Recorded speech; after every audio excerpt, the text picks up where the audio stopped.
하나님의 아들이 세상에 오셨습니다.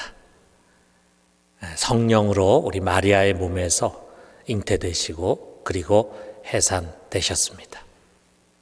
예수님은 당시에 헤롯이 지배하던 유대 땅의 아주 작은 마을 베들레헴에, 그것도 마구간에서 태어나셨습니다. 우리가 이것을 우연이라고 할 수 있을까? 마치 유성이 떨어진 것처럼 아무 데나 오신 것일까? 이 예수님의 탄생을 둘러싼 사람들이 그저 우연히 그 시간에 있던 사람들일까? 아닙니다. 성자 하나님의 성육신 과정은 그렇게 하찮은 사건이 아니잖아요. 그가 태어난 장소, 그것을 둘러싼 사람들의 행태, 그 하나하나에 하나님의 아주 깊은 메시지가 담겨져 있어요. 그렇기 때문에 그것이 성경에 기록돼서 2000년 기독교 역사 속에서 끊임없이 전해져 내려오지 않습니까? 특별히 성탄절 때. 그래서 저는 오늘 알레고리카란 그런 성경을 해석을 좀 하려고 합니다. 우리가 보통 영해 이렇게 이야기하죠. 그런데 이 영해라고 하는 거, 영적으로 해석한다는 이것이 오용하면은 또 독이 되는 그런 해석이에요. 많은 설교자들이 너무 성경을 영해하려고 합니다. 그러다 보면은 정말 성경이 말하려고 하는 문자적인 의미, 윤리적인 의미를 간과할 때가 많이 있어요. 자, 그런데 이 알레고리카란 해석이 필요할 때가 있습니다. 바울도 이것을 사용했는데요. 아브라함의 두 자녀를 낳은, 이삭과 이스마엘을 낳은 두 여인 사라와 하갈을 이렇게 해석하면서 복음을 설명합니다. 갈라디아서 4장 24절에 보니까 이것은 비유니 이 여자들은 두 언약이라. 하나는 신의 산으로부터 종을 낳은 자니 곧 하갈이라 그랬어요. 자, 여기 이것은 비유니 할 때 이 비유라고 번역된 알레고레어라고 하는 이 말은요, 상징적으로나 알레고리칼하게 말하다, 그런 뜻이에요. 문자적으로나 또는 역사적으로 해석하지 않고 하갈을 옛 언약인 율법, 그리고 사라는 새 언약인 복음을 상징한다고 영적으로 해석을 하는 것입니다. 자, 우리가 이런 방법으로 성탄 이야기를 좀 해석을 해봐요. 먼저 여기에 나오는 인물들을 우리가 한번 관찰해봐요. 헤롯 왕이 있습니다.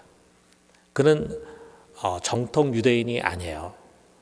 옛날에 에돔이라고 하는 것이 그 당시 이제 이두메로 알려졌는데 그 이두메 출신의 이방인이에요. 그런데 그는 아주 철저히 권력 지향형인 사람입니다.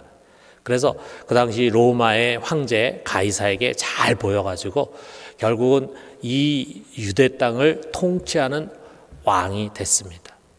그런데 그는 자기의 왕권에 조금이라도 위협이 될 만한 사람이 있으면 가만 놔두지를 않았어요.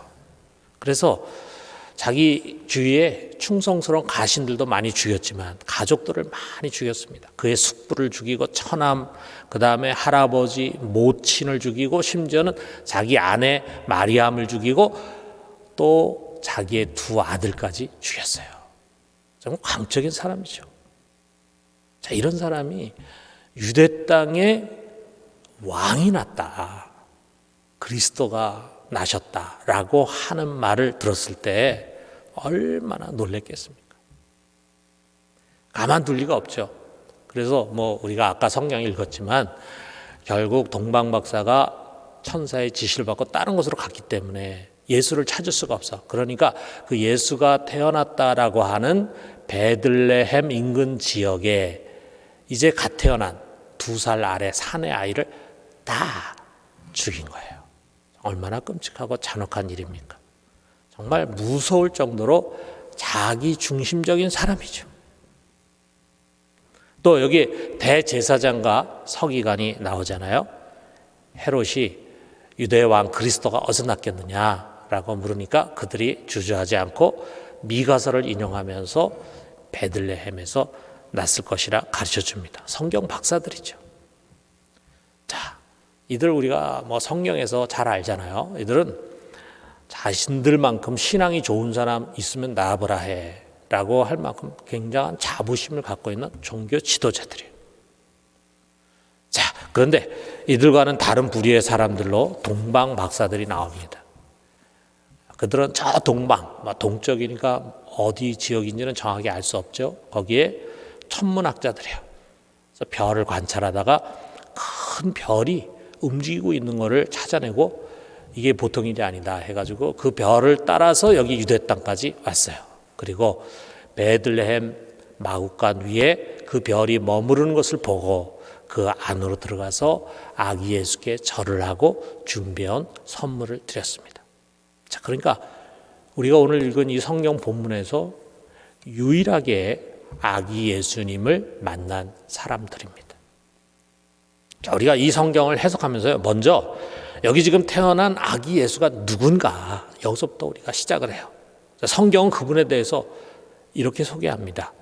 골로새서 1장 15절에서 17절 보니까 그는, 예수님은 보이지 아니하는 하나님의 형상이시요 모든 피조물보다 먼저 나시니니 만물이 그에게서 창조되되 하늘과 땅에서 보이는 것들과 보이지 않는 것들과 혹은 왕권들이나 주권들이나 통치자들이나 권세들이나 만물이 다 그로 말미암고 그를 위하여 창조되었고 또한 그가 만물보다 먼저 계시고 만물이 그 안에 함께 섰느니라.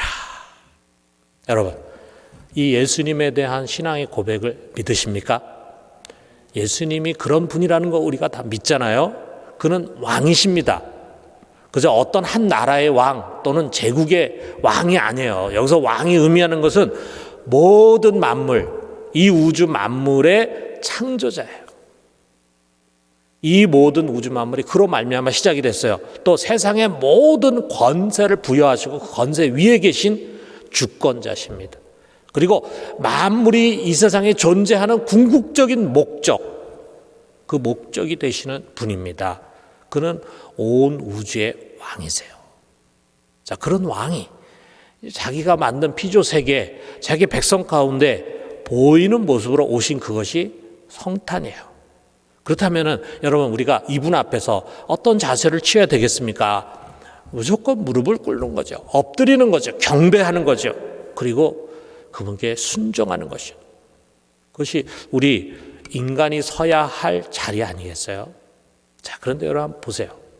이 위대한 왕이 오시는데 그분이 태어날 곳이 없어요. 누울 곳이 없어요. 베들레헴에 여관방들이 이미 꽉꽉 찼습니다. 이 왕을 모실 빈 방이 하나 없어요. 결국 찾고 찾아서 그가 태어난 곳은 마구간이었습니다. 집과 배설물이 뒤섞이고 냄새가 나고 막 더러운 것이죠. 지극히 존귀하신 우주의 왕이 여기서 태어난 거예요. 그리고 태어나자마자 그는 말 구유에 누이시게 됐습니다. 그럼 무엇을 의미합니까? 예수님은요, 그가 만드시고 그가 주인 되신 세상에 오셨지만 사람들이 그를 영접하지 않았어요. 왜냐하면 그들의 마음이 이미 무엇인가로 가득 차 있어요.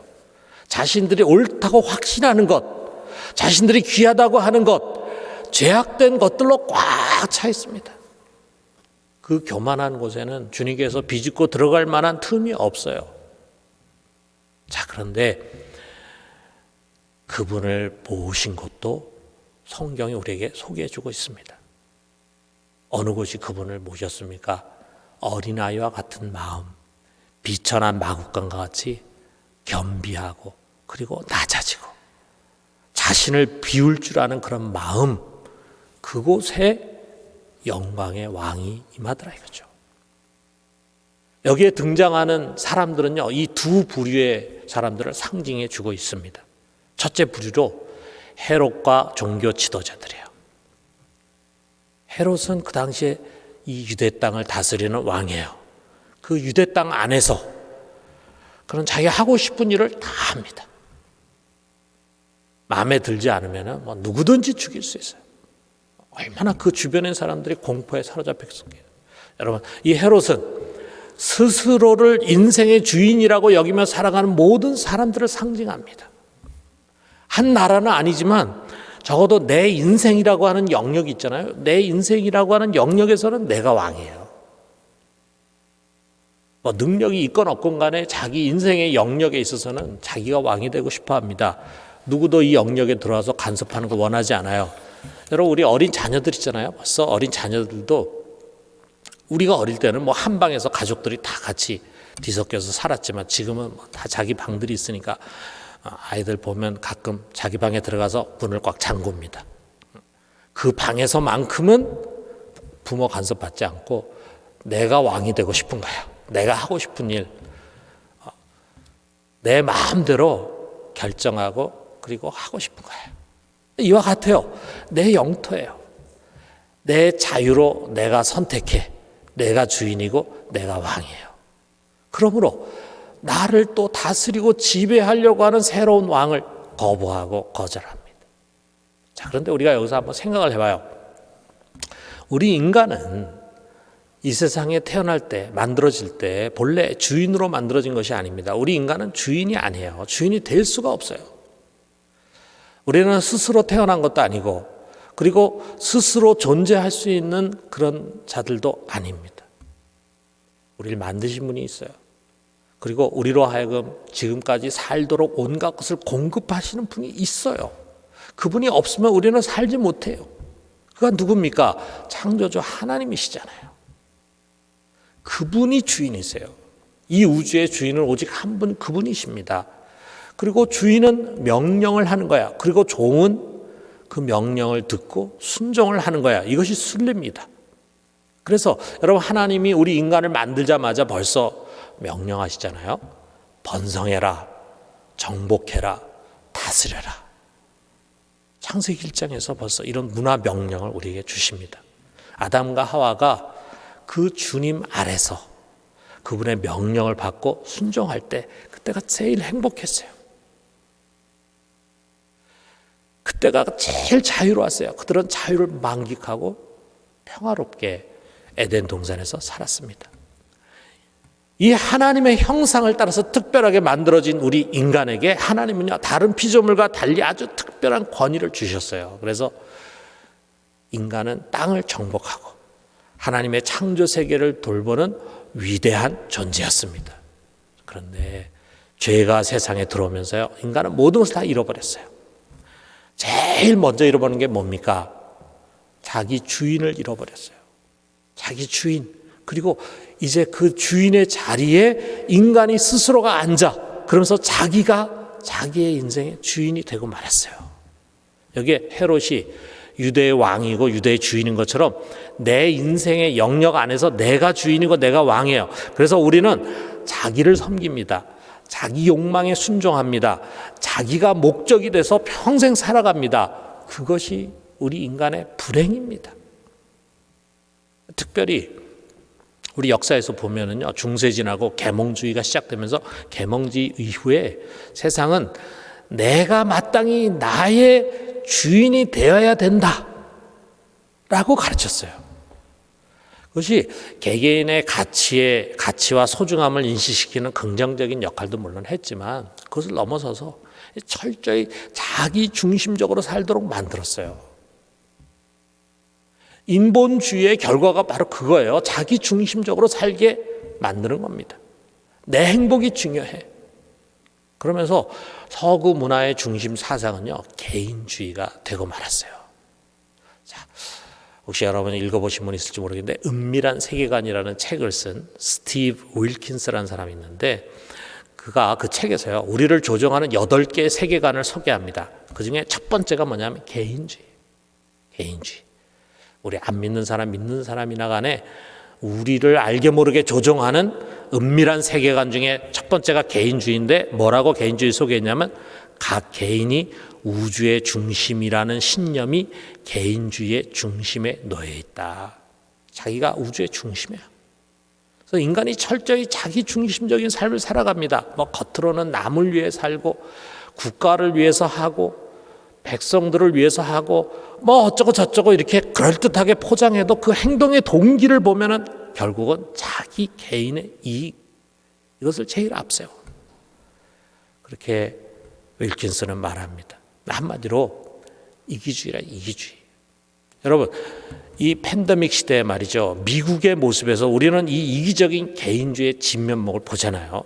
나의 자유가 너무 중요해. 그래서 어떤 통제도 받고 싶지 않는 사람들이 너무 많아요. 내 삶의 주인이 나 자신이야. 이처럼 이기주의로 변질된 개인주의로 인해서 코로나는 그야말로 세계 최고의 문명국을 쑥대밭으로 만들었어요. 여러분, 내가 내 인생의 주인이 될 때 자유로울 것 같고 행복할 것 같지만 결국은 자유롭지도 않아요. 안전하지도 않아요. 그리고 행복하지도 않은 것입니다. 여러분, 우리가 잠깐의 소개를 받고 있지만 여기 헤롯을 한번 보세요. 최고의 권력자잖아요. 자기 마음대로 할 수 있잖아요. 그런데 어떻습니까? 이 사람 행복해 보입니까? 항상 불안한 거죠. 항상 두려운 거죠. 그렇기 때문에 자기의 소중한 가족들, 자기의 부하들을 다 잃어버렸어요. 그리고 자기 자신이 자기 삶의 주인인 것은요, 여기에 형식적인 신앙인을 상징하는 대제사장들과 서기관도 마찬가지예요. 이들은 자기가 하나님을 섬기는 종이다, 이렇게 말하죠. 그리고 경건해 보이는 옷을 입고 있죠. 그렇지만 그 내면은요, 자기의 뜻을 이루고 자기 이익을 구하는 종교인들이에요. 그렇기 때문에 그들도 나중에 가서는 어떻습니까? 헤롯과 똑같이 되잖아요. 예수를 죽이는데 앞장을 서는 것입니다. 자, 둘째 부류로 여기 동방 박사들이 소개가 되고 있어요. 그들은 동방에서 온 사람, 다시 말하면 이방인들이죠. 그 당시에 이 유대인의 관점에서 본다면은, 선민주의적인 관점에서 본다면은 정말 이방인들은 형편없는 사람들이에요. 특별히 대제사장, 서기관 이들과 비교할 때 정말 마국간과 같은 보잘것이 없는 사람들입니다. 그렇기 때문에 그들은요, 순전하고 겸손한 사람들임을 우리에게 보여줘요. 어느 날 큰 별이 움직이는 것을 보고 그것이 성탄의 징조임을 알았어요. 그래서 그들은 왕이 나시는 거다, 이 왕을 만나려고 하는 열정으로 무작정 떠났습니다. 무작정. 별이 움직이니까 이것저것 준비하고 이렇게 하려면은 별을 놓칠 수 있잖아요. 그러니까 무작정 떠나는 거죠. 낙타를 타고 왔는지 말을 타고 왔는지 모르겠지만 무작정 떠났어요. 많은 고생과 위험이 따르는 멀고도 먼 길이었습니다. 그리고 마침내 그 별이 베들레헴에 아기가 난 곳 위에 섰다 그랬으니까 마구간 위에 섰겠죠. 그랬을 때 그들이 그것을 보고 가장 기뻐하고 기뻐했다 그랬어요. 이 세상의 어떤 기쁨보다도 더 큰 기쁨이었습니다. 그들은 안에 들어가서 부모의 품에 안겨있는 아기를 배웠습니다. 모든 것이 다 초라한 행색이죠. 왕이라고 생각할 수 없을 만큼의 초라한 행색이었지만 그들은 알아봤습니다. 그는 왕이었어요. 그가 왕이라고 하는 것을 알아봤어요. 그렇기 때문에 그들은 어떻게 했습니까? 무릎을 꿇고 경배했습니다. 그리고 준비한 소중한 선물, 향금과 유향과 몰약, 정말 최선을 다해서 준비한 가장 고귀한 것들을 그분 앞에 드렸습니다. 이 모든 것이 무엇입니까? 당신은 영광을 받으실 나의 왕이십니다. 나는 당신의 종입니다. 이제 내 인생에서 나는 참된 주인을 만났습니다. 고백하는 것입니다. 여러분, 이것이 바로 신앙입니다. 이들은 신앙의 본질이 무엇인가를 우리에게 가르쳐 주는 거예요. 여러분, 신앙을 갖는다는 것은 예수를 믿고 내가 무엇을 얻는 것이 아닙니다. 하나님의 전능하신 힘으로 나의 문제 해결받는 거 아닙니다. 나의 왕국을 견고하게 만드는 거 아닙니다. 열심히 기도하고 구했더니 사업도 술술 잘 풀리고 자녀가 좋은 대학 들어가고 좋은 직장 얻고 시집 장가 잘 가고, 그런 간증이 우리 신앙의 본질이 아닙니다. 여러분, 우리 착각하지 맙시다. 그런 것들은요, 우리 신앙의 곁가지일 뿐이에요. 신앙으로 가는 과정에서 그냥 경험할 수 있는 것들일 뿐이에요. 아직 줄기를 잡지 못했어요. 왜 그렇습니까? 아직 주인이 바뀌지를 않았습니다. 여전히 내가 주인이에요. 여전히 내 영광이 중요해요. 내가 잘 사는 것, 성공하는 것, 나와 나의 자녀들이 아무런 어려움이 없이 형통하게 살아가는 것, 이것이 가장 중요한 일로 되어 있어요.